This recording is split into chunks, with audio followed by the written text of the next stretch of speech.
everybody, Prepper003 here today, and this is another video that's going to be kind of going on to the concept series that I'm having on the Greyman. And this one is going to be the Greyman combat loadout, if you will. That's the best way I can think of describing it. But it's going to be the things that you're going to have on you and you're going to be able to carry on you on an everyday basis that will allow you to stay into the fight and to pretty much be able to get you out of a conflict, even if it's a higher armed conflict, like for example a terrorist attack with rifles. So right now I know that there's a lot of controversy, especially when it comes to everyday carry. Some people say all you need is a single stack 380. Some people say you need to have just everything. You need to have 2 pistols, a backup pistol, as an addition to your combat pistol. You need to have 3 lights on you. Then you also need to have 2 knives, just pretty much every pocket filled with as much gear as possible. Then there's some people that are very minimalistic and say all you need is a knife. So it just comes down to people's different preference and comes down to the different levels of training and what they're wanting to put up with. But this one is going to be mainly geared towards kind of an SHTF scenario.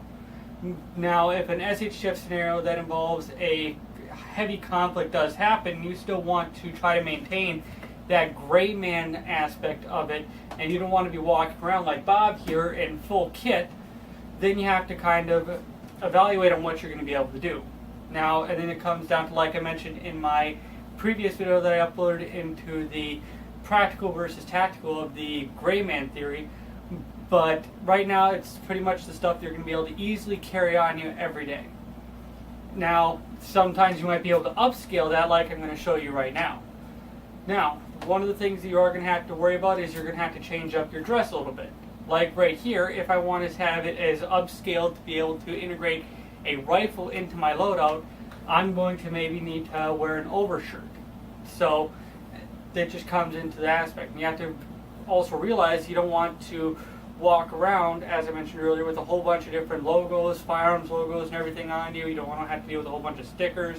And you don't want to carry one of the fancy incognito cases that has a 511 stamp on the side of it.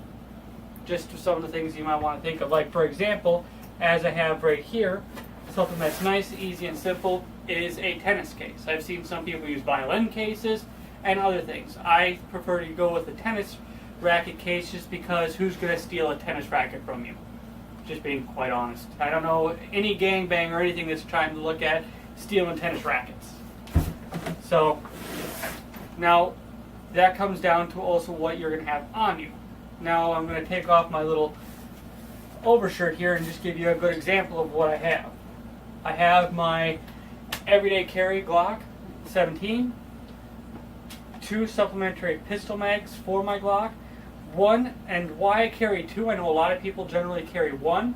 I have 1 for malfunction usage in case the pistol mag that I have malfunctions in my pistol, and the second one is a reload magazine. This is what I'm going to use for my primarily reload if I need to. So that's why I carry 2. That way I have, just in case my primary magazine fails for some ungodly reason, I'm able to swap out that magazine with the new one and then still have 1 to fall back on for a reload. Then I have my speed reload for my rifle mag, something that I can very easily get to for my rifle and my AR pistol. Now, as you probably saw in the opening edit here, is that I'm able to supplement my AR pistol here with that 1 rifle mag. Now that gives me anywhere from 60 to 90 to 50 rounds depending on how I have my pistol set up. Like, for example, my AR pistol right here has a 20 round magazine in it, and just to show you guys that she is clear and unloaded, I can take my suppressor out,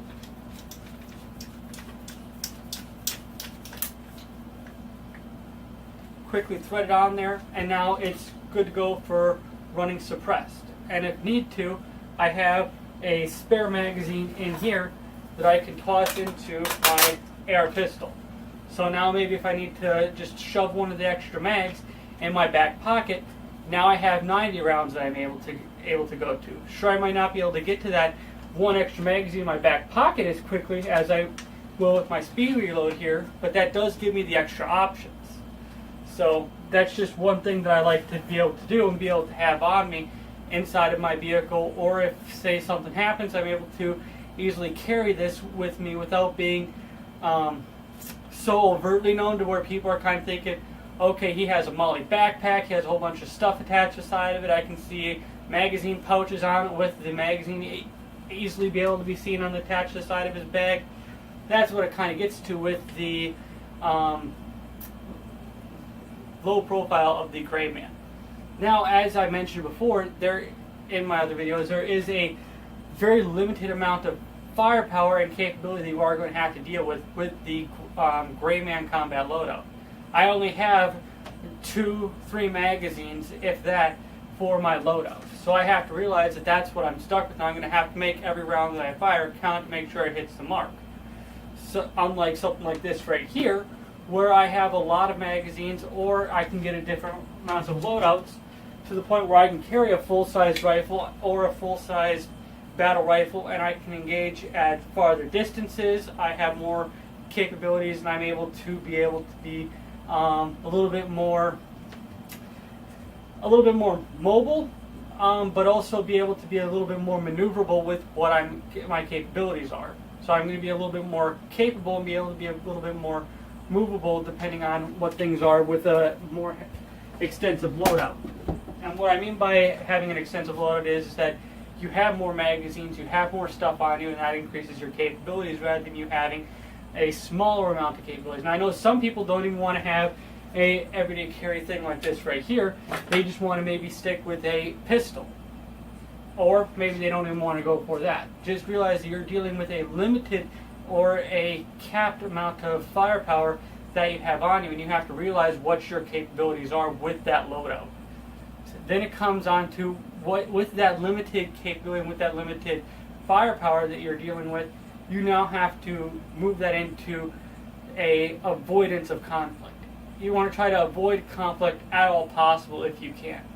So with that, you want to try to avoid heavy areas of populations, like, for example, crowds, sporting events, things like that. You don't want. It's good to be a Greyman and be able to blend into a crowd and not be noticeable, but things can happen inside a crowd where they can develop into a violent situation very quickly. For example, riots, terror attacks, bombings, things like that can happen inside of crowds. So just realize that you might not be in the best scenario inside of a densely populated crowd or area. Now that comes to the final part about it with the whole combat loadout is thinking ahead. Plan what you're going to be doing, and also plan what you're going to be capable of. Like, for example, if you're going to be carrying medical equipment, get medical training, take a CPR course, take a trauma class, and know how to use it, and also know what you're going to be doing. Like, for example, if you're not going to be able to carry something like this on you every day, then maybe carry an ankle setup where you have your medical equipment attached to your ankle. Maybe have a pocket trauma kit for your cargo pocket.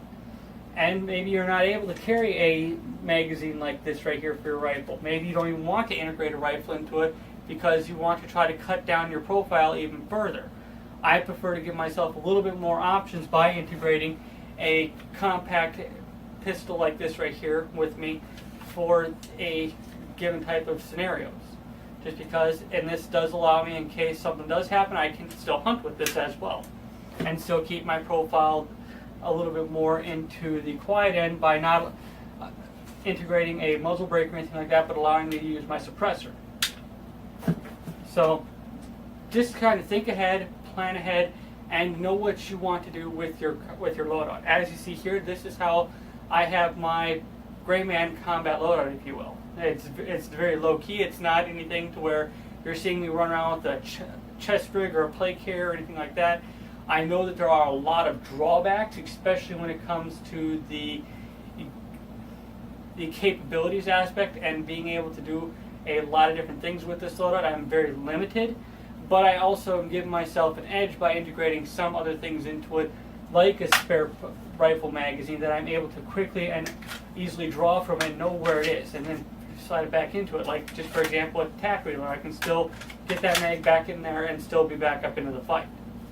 So that's just some of the things that I like about having and integrating a AR pistol, or if you want to, integrating a AK pistol, whatever have you. Your laws may be different into that and other things, but this is how I have my Greyman combat loadout set up. I want to hear what you guys are thinking of it. I really it's something that's experimental to me and what I've been working on it.